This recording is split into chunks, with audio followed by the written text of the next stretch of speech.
polusyon, kahirapan, karahasan, pagkasira ng kalikasan, at marami.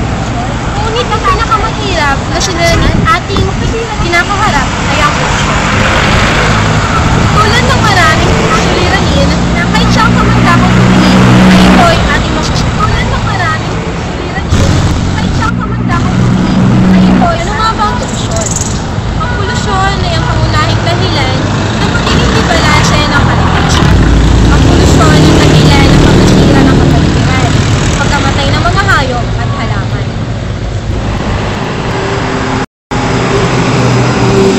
Alam nyo ba, noong 1460 hanggang 1980, ay madalang lamang kung dumating ang bagyo. At ang patak ng ulan ay umaabot lamang sa 275 mm sa isang buwan. Ngunit sa kasalukuyang panahon ay umaabot na sa 350 mm sa isang linggo.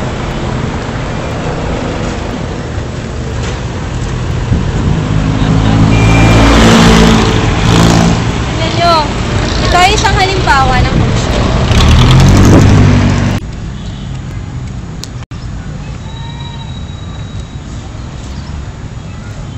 May 4 na uri ang polusyon. Una na dito ang polusyon sa tubig o mas kilala sa tawag na water pollution. Ang polusyon sa tubig ay ang pagkakaroon ng kontaminasyon sa bahagi ng tubig gaya ng dagat, ilog, lawa, sapa at iba pa. Ito rin ang pagkasira ng mga yamang dagat tulad ng coral reefs at pagkamatay ng mga isda. Pangalawa, ang polusyon sa hangin o air pollution. Ito naman ay ang pagdumi ng hangin sanhi ng mga gawa ng tao na nakakasira sa ating kapaligiran. Ang polusyon sa lupa o land pollution ay ang pagbaba ng lupa, kadalasan ay dahil sa maling aktibidad ng mga tao at maling paggamit ng pinagkukunan ng yaman. At panghuli, ang environmental pollution, ang pagkakontamina ng components ng mundo kung saan nakakaapekto sa proseso ng kapaligiran.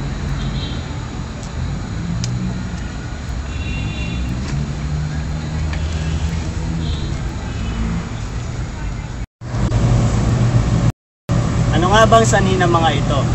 Unang-una dito ang kapabayaan ng mga tao, ang di tamang pagtatapon ng mga basura, ang maling paggamit ng ating kalikasan, at ang pagpapabaya sa ating kapaligiran. Ang polusyon sa tubig ay sanhi ng maling paggamit nito. Lalong-lalo na ang pagtatapon ng mga basura dito.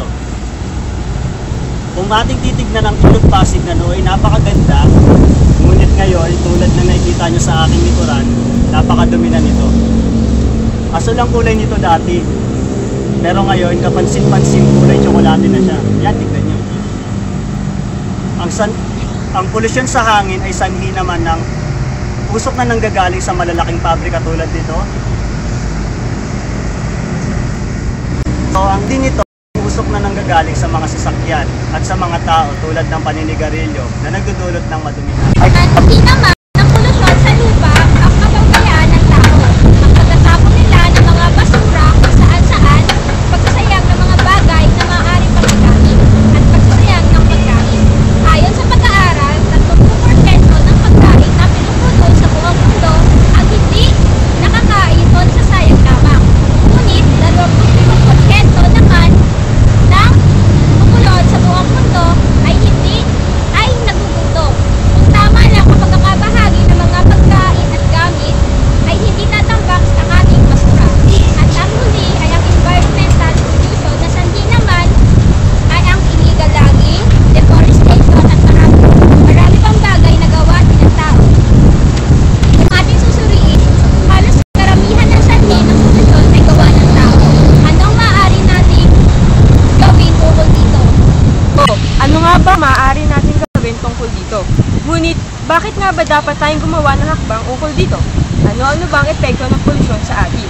Epekto ng air pollution, ang greenhouse effect.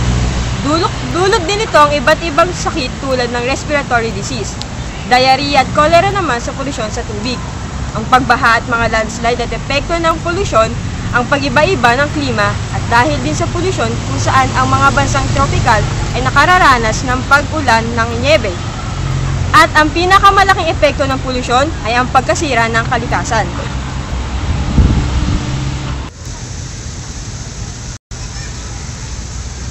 Lahat ng problema ang ating kinakaharap tungkol sa polusyon ay maaari nating maiwasan.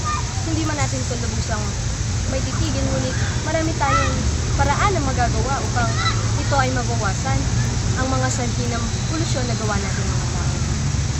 Kung wala tayong gagawin hakbang upang mabawasan ang polusyon, tayo rin ang maghihirap sa bandang huli.